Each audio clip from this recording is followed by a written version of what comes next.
Hello mga ka-champs! Magandang araw! Isang mapagpalang araw na naman po sa ating lahat! And for today's video ay magluluto na naman po tayo. Wow! Piniprito ko na nga ho pala ring isda na pulang buntot na nabili ko kanina at nagigisa na nga rin ho ako na ring munggo. At ang tawag nga ho pala din nila sa Mindoro ay balatong, kaya naman nakikibalatong na nga rin ho tayo. Pagkatapos ko nga ho na rin palambutin ay ginigisa ko naman nga ho ngayon sa bawang at sibuyas. At pagkatapos ko nga ho gisa-gisahin ay lalagyan na nga ho natin ng pangsabaw. At syempre atin nga ho munang tatakpan at papakuluin. At habang ako nga ho ay nagluluto na ring munggo ay nakapagsalang na nga rin ho ako na ring sinaing. At iniwanan ko na nga ho muna ang aking mga niluluto at yun naman ay hininaan ko na nga ho muna ang apoy. At ako nga ho muna ay mangunguha na rin talbos ng kamote at siya nga ho yung panglalaho ko dun mamaya sa munggo o balatong. Nice!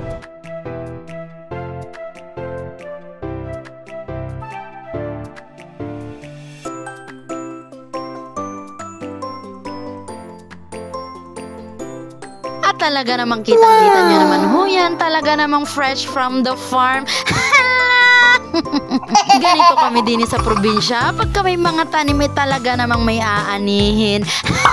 Nice! At pagkatapos ko nga ho manguha na rin talbos ay hinugasan ko na nga ho. At talaga namang iba na pagmalinis. At pagkatapos nga ho nating hugasan ng mga nakuha nating talbos ay saktong kumulo na nga rin ho ang nakasalang nating balatong. Kaya naman nilagay ko na nga ho aring talbos ng kamote. Yummy! At talaga namang hindi mawawala ari. At talaga namang paborito ari ng tutoy natin na yan.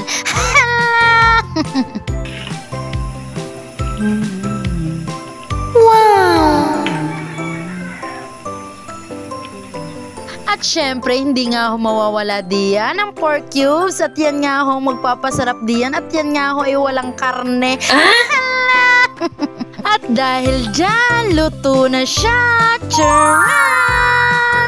At talaga namang partner na partner yaan sa nabili kong pulang buntot na isda. Nice! At talaga namang the best tandem ever nga ho itong pritong isda at ang munggo balatong. At talaga namang pinakapaborito ko yan sa lahat ng ulam. At talaga namang gulay nga ho ang buhay namin. Wow!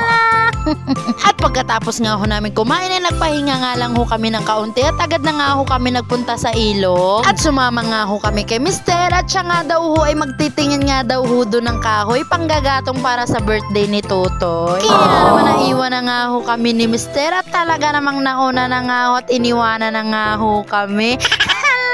At talaga namang nakikita nyo naman ho ang lugar namin din sa Mindoro at talaga namang sobrang napakaganda ng nature At ari nga ho palang mga puting bato na sinasabi ko sa inyo na kinukuha nga ho nila din sa ilog para ipagbili. At hindi nga ho yan yung bato na basta-basta nga lang ho nating nakikita sa mga tabi-tabi. At yung iba nga ho dyan ay makikinis at yan nga ho ay sinisisid pa nga ho nila yan sa tubig. At nagsisibak na nga ho ari si Mister at talaga namang nakakita na nga ho agad ng panggagato.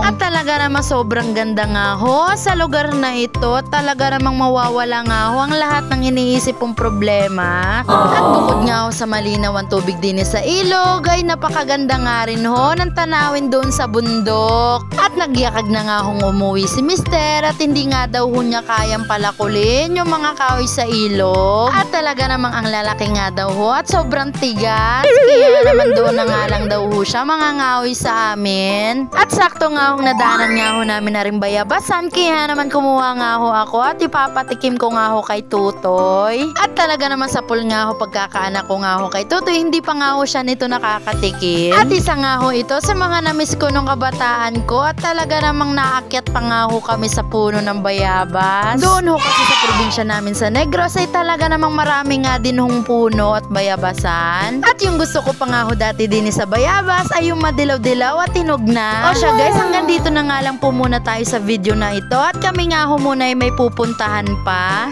Makiki-follow, like and share naman po ng aming page. Maraming salamat. Bukas po ulit. Bye-bye! Ikaw watching. Bye-bye!